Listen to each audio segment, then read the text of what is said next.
صلی علی رسول کریم۔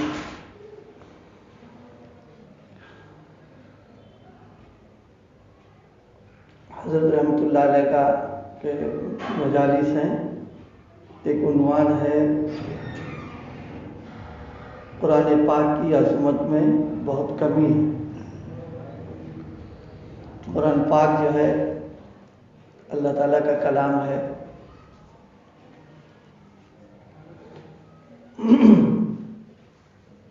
تو جس طرح اللہ تعالیٰ کی ذات سب سے زیادہ عظمت والی ہے، تو اس کا کلام بھی جو ہے وہ سب سے زیادہ عظمت والا ہے۔ جس طرح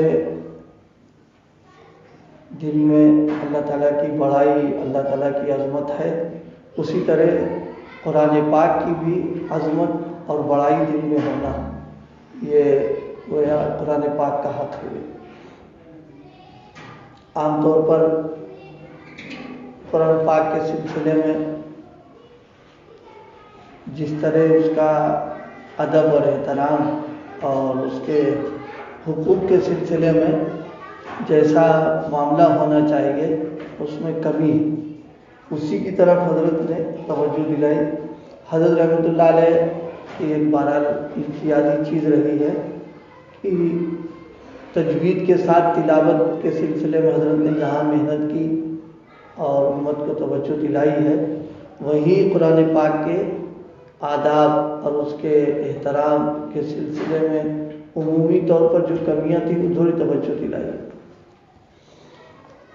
ایک موقع پر حضرت تشریف لے گئے ایک جگہ، تو قرآن پاک ایسے ہی ممبر پہ رکھا ہوا تھا اور گرد بھی تھی، تو لوگوں کو حضرت نے توجہ دلانے کے لیے یہ کیا کہ اس پر اپنا ہاتھ، حضرت وہی گرد تھی اس پہ رکھ دیا، تو جو لوگ وہاں سب تھے تو اس میں حضرت کا ہاتھ صاف کرنے کے لیے بڑھے، تو حضرت نے فرمایا ٹھہرو ٹھہرو جلدی مت کرو۔ فرمایا کہ میرے ہاتھ پہ گرد لگ گئی، تمہیں اسے صاف کرنے کا تو بڑا وہ ہوا، اور یہ اللہ کا کلام قرآن پاک جس پر عمل کر کے ہی آدمی اللہ کا مقرب بنتا ہے اور ولی الوجود بنتا ہے، اس کے ساتھ ہم نے یہ معاملہ کر رکھا ہے کہ یہ سب گرد غبار ہے، اسی پر قرآن پاک رکھا ہے۔ پھر ایک بات اور حضرت نے ارشاد فرمائی اس موقع پر کہ چونکہ وہ ممبر جمعے میں استعمال بھی ہوتا تھا، تو ممبر پر بیٹھتے ہیں تو ظاہر ہے ممبر پر جو حصہ جسم کا پڑتا ہے وہ تو گھٹیا ہے، فرمایا کہ جہاں جسم کا وہ حصہ ہے اسی کو تو قرآن پاک نے رکھا ہے، ایک تو گرد بھی ہے، دوسرے کوئی کپڑا بھی نہیں ہے، اور اسے بچھا رکھا ہے۔ اس پر لوگوں کو اس عنوان سے توجہ دلائی، لوگوں کو بہت احساس ہوا اور لوگوں نے اپنی گویا کمی کا اس کا وہ کیا۔ ایک جگہ تشریف لے گئے حضرت، جانا ہوا تو وہاں بڑا مدرسہ تھا، الماری اس کی تھی، شیشے کی تھی، اور اس میں قرآن پاک ایک دم ٹھسے ٹھس نہ جزدان ہے اور پھٹے ہوئے ٹوٹے جلدیں وندیں سب لگی ہوئی تھی۔ حضرت دیکھا تو چہرہ حضرت کا ایک دم بالکل، کیونکہ بڑا ادارہ تھا، حضرت سے وہ لوگ وہ بھی تھے، حضرت کو بہت حضرت نے ناگواری کا اظہار کیا، اور پھر پیشکش فرما دی کہ اچھا بھائی اس میں کتنا کپڑا لگے گا، میں اس کو دوں گا اور اس کو سل کر کے، بس یہ کہنا کہ چون بڑے لوگ تھے ہی ان کے لیے، ان کے بس اسے کہتے ہیں گھڑوں پانی ان کے اوپر گر گیا، اور دوسرے تشریف لے گئے تو بالکل ماشاءاللہ الماری صاف ستھرا، سب کے جزدان سلے ہوئے اور باقاعدہ اپنے اس میں جناب خوبصورت، حضرت خوش ہو گئے فوراً۔ تو اصل چیز ہے بھائی قرآن مجید کا احترام اور اکرام، قرآن مجید کے لیے اس کا خیال رکھنا کہ اگر جلد ٹوٹ گئی ہے تو اب یہ نہیں کہ اس کو ایسے ہی استعمال کیا جا رہا، اس کی جز بندی کرا دے، جلد بندی کرا دے، اسے استعمال کرے۔ قرآن پاک کے اوراق اگر پھٹ گئے ہیں تو اب یہ نہیں کہ اس کو ایسے ہی ڈال دیا، اوراق اڑ رہے ہیں اور پنکھے کی ہوا سے وہ چورا چورا ادھر ادھر ریزا اس کو پیر پڑ رہا ہے، یہ قرآن پاک کی بے ادبی ہے۔ تھوڑی دیر کے لیے ہم سوچیں، ایک تھوڑا نفسیاتی مسئلہ، مثلاً ہم میں سے کسی نے کتاب کوئی لکھی ہو اور کسی کے گھر وہ رکھی ہو بری حالت میں، یعنی وہ ایسے ہی گرد پر رکھی پڑی ہو اور کتاب کے اوراق پھٹ گئے ہوں، وہ جلد ٹوٹی ہوئی ہو، تو تکلیف ہوگی کہ نہیں ہوگی؟ سوچے گا یہاں تو دماغ کھپا دیا اس کے لکھنے میں، اور یہ اس کے ساتھ یہ درگت بنا رہا ہے۔ تو جب ہم جیسے انسانوں کے اپنی کتاب کی توہین اور بے احترامی تکلیف ہوتی ہے، تو اللہ تعالیٰ کو اپنے کلام کے ساتھ اور کتاب کے ساتھ اگر یہ معاملہ ہوگا تو کتنی اللہ تعالیٰ کی ناراضگی کے ذریعہ بنے گا، اس کو سوچے آدمی اس کے اوپر۔ تو اس لیے اس پر توجہ ہم سب لوگوں کو کرنا چاہیے، چاہے وہ ہمارا تعلق مسجد سے ہو، مدرسوں سے ہو، گھر سے تو ہے یہ تعلق کم سے کم کہ قرآن پاک کے سلسلے میں حساس اور قرآن پاک کے سلسلے میں بہت زیادہ فکر مند رہے کہ اس کی بے احترامی نہ کی جائے۔ بعض لوگوں نے اتنا اکرام بعض لوگ کرتے تھے کہ قرآن پاک جہاں رہتا تھا، جس کمرے میں ایسا کوئی عمل، ایسا کوئی کام، ایسی کوئی بات جو اس کے اکرام کے خلاف منہ سے نہیں نکالتا کا کلام یہاں رکھا ہوا ہے۔ اتنا گویا کہ احترام کیا لوگوں نے اس کا۔ اور میں نے اس سے پہلے بھی سنایا تھا کہ اکرام احترام کے سلسلے میں حضرت مولانا بدر عالم صاحب میرٹھی رحمۃ اللہ علیہ، اللہ پاک ان کی قبر کو نور سے بھرے، بہت بڑے عالم بھی تھے، محدث بھی تھے۔ تو حضرت کے انتقال کے بعد میں تدفین ہو گئی، وہیں مدینہ منورہ میں ہی ہجرت کر کے تشریف لے گئے تھے مولانا بھائی۔ تو قبر دفن ہو گیا حضرت کا، کچھ دنوں کے بعد وہ نظام ہے ان کا کہ قبروں کو پھر وہ مستقل لوگ ہوتے ہی رہتے، کہاں اتنا بڑا تھا، پھر دنوں بعد برابر کر کے لوگ دیتے۔ حضرت کی قبر کو جب وہ کیا گیا تو فل جسم محفوظ اور کفن بھی محفوظ، تو سوچا اتفاقی بات ہے، ایک مرتبہ اس کو ایسی ختم، کچھ دنوں بعد جب پھر کیا تو پھر اسی طرح محفوظ ملی ان کو۔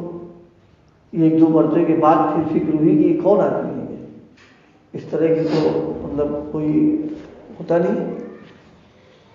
تو پھر معلوم ہوا کہ مطلب ہندوستانی ہیں اور ایک یہاں تھے عالم ان کا انٹر، تو ان کے بچوں سے ملاقات وغیرہ کی گئی، معلوم کیا گیا، پوچھا کیا عمل تھا۔ اس لیے کہ علماء تو بہت سارے اللہ کے پیارے وہاں ہوتے رہتے ہیں اور دفن بھی ہوتے رہتے ہیں، ان کا کون سا عمل تھا؟ تو معلوم یہ ہوا کہ ان کا سب سے بڑا عمل جو کہا جاتا ہے، کہنا چاہیے، یہ تو تھا ہی حدیث پاک، ان کا مشغلہ ہی تھا پڑھنے پڑھانے کا، اور بخاری شریف کی شرح بھی انہوں نے حضرت اللہ عنہ شاہ کشمیری رحمۃ اللہ علیہ تقریر فیض الباری کے نام سے کی ہے، بہت بڑا کام تھا ان کا یہ۔ لیکن جو ان کا جو ظاہری ایک عمل تھا سب سے بڑا، وہ حفاظ کا احترام بہت کرتے تھے اور اس کی طرف پیر نہیں پھیلاتے تھے۔ یہ ایک ان کی خاص چیز تھی کہ بھائی تمہارے سینے میں قرآن ہے اور ہم تمہاری طرف پیر پھیلائیں گے، تو نہیں، اس کو پیر نہیں پھیلاتے تھے، یعنی یا تو اس کو دوسری طرف بیٹھا دیتے یا سکھانے بیٹھا، اس کو پیر نہیں دیا کرتے تھے۔ یہ عمل اللہ تعالیٰ کو ان کا بہت پسند آیا، اس کی بنا پر پاک نے ان کے ساتھ معاملہ کیا۔ تو بھائی قرآن پاک کی بات چل رہی تھی، اکرام اور احترام، اسی پر حضرت کا یہ ملفوظ ہے کہ آج قرآن پاک کی عظمت کی بہت کمی ہے۔ ایک جگہ میرا جانا ہوا، وہاں کتاب رکھی ہوئی تھی، تو میں نے پوچھا کسی کے استاد صاحب کہیں بے ہوش ہو جائیں، گر جائیں، چوٹ لگ جائے تو کیا کرتے ہو؟ تو بتایا لوگوں نے کپڑے بدل دیں گے، یہ کر دیں گے، وہ کر دیں گے۔ پھر میں نے کہا کہ استاد دو ہوتے ہیں، ایک استاد زبان سے پڑھاتا ہے اور ایک استاد وہ ہے جو نقوش یعنی لکھا ہوا پڑھاتا ہے۔ یہ جو کتاب ہے یہ بھی تو استاد ہے۔ کیا حال ہے استاد صاحب کا؟ اوراق منتشر ہے، کور ٹوٹی ہوئی ہے، پڑھا اور اسے اٹھا کر رکھ دیا، پھر اس کی درستگی کی فکر نہیں کرتے۔ تو جو عام طور پر ہم لوگ دیکھتے رہتے ہیں مساجد میں قرآن پاک جو رکھے رہتے ہیں، اس کی جلد چاہے ٹوٹی ہو، آئے اس کو ایسے اٹھایا اور پڑھا، ضرورت پورا کر اس کو اٹھا کے ویسے ہی رکھ دیتے ہیں۔ یہ بھی نہیں کم سے کم اس کے اوراق وغیرہ صحیح سب کر کے اس کو رکھ کے اٹھا کر کے، یہ صبح کے وقت کہا تو ظہر میں نئی کتاب آ گئی. میں نے کہا وہ پرانے استاد صاحب کا کیا حال ہے کتاب کا, ان کی خدمت کیا نہیں یا ان کو لے جا کر تاج میں رکھ دیا؟ اس لیے کہ جب کتاب کے ساتھ یہ معاملہ ہے تو قرآن شریف کے ساتھ کیا معاملہ ہوا؟ تو معلوم ہوا کہ جزدان نہیں, بچے الماریوں میں کپڑا نہیں بچھاتے, اپنے کپڑے رکھیں گے تو کاغذ بچھا دیں گے. عام طور پر گھروں میں بھی ہوتا ہے, کپڑے دھل کر کے آئے تو الماری میں رکھنے کے لیے اخبار ڈال دیتے ہیں یا کچھ ڈال دیتے ہیں, کپڑے نہ ہوں اس کے اندر. لیکن قرآن پاک پر جزدان بھی نہیں اور اس کو ایسے ہی الماری پر رکھ بھی دیتے ہیں اٹھا کر کے. فرمائے بچے اپنے کپڑے رکھیں گے تو کاغذ بچھا دیں گے, اور چیز رکھیں گے تو کچھ کر دیں گے. لیکن قرآن شریف کو یوں ہی الماری میں رکھ دیا گیا. کیا ہو گیا ہے؟ جہاں گرد و غبار کا امکان نہ ہو تو خیر وہاں کا معاملہ اور ہے, لیکن جہاں اصل ہوتا یہ ہے, جو لوگ حرم کی حاضری جن لوگوں کو ہوئی ہے وہ لوگ دیکھتے ہیں وہاں قرآن پاک کے سلسلے میں جو ان کے پیتل اس کی الماریاں بنی ہوئی ہے اس میں وہ رکھ دیتے ہیں.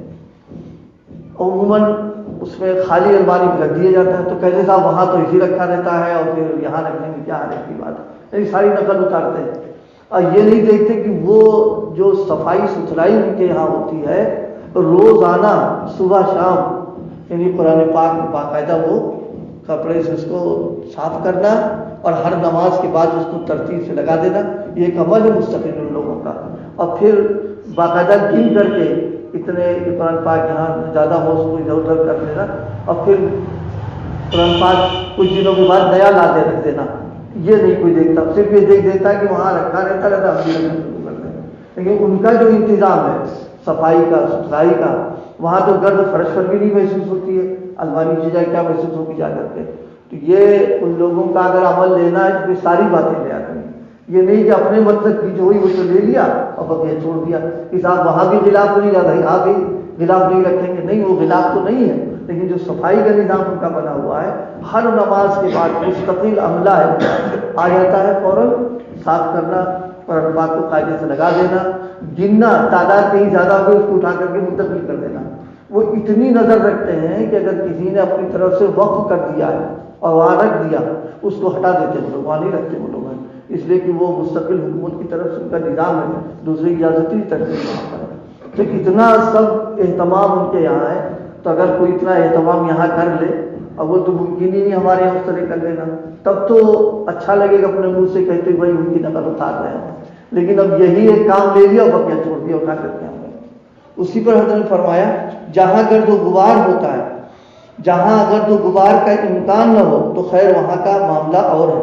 ہر نماز کے بعد فرش پہ دھلائی صفائی, اور میرے خیال صبح شام 2 یا 3 مرتبہ پورا حرم دھلتے ہیں, کوئی جگہ شاید نہ, اور اتنا تیزی کے ساتھ دھلتے ہیں کہ چند لمحوں میں بالکل صاف ستھرا ہو جاتا ہے. اور وہ بھی خالی پانی نہیں تو اس پانی میں پتہ نہیں کچھ کیمیکل ڈالتے ہیں وہ, جس سے وہ زہریلی جو کیڑے مکوڑے مکھی ہوتی سب صاف ہو جاتی ہے اس میں.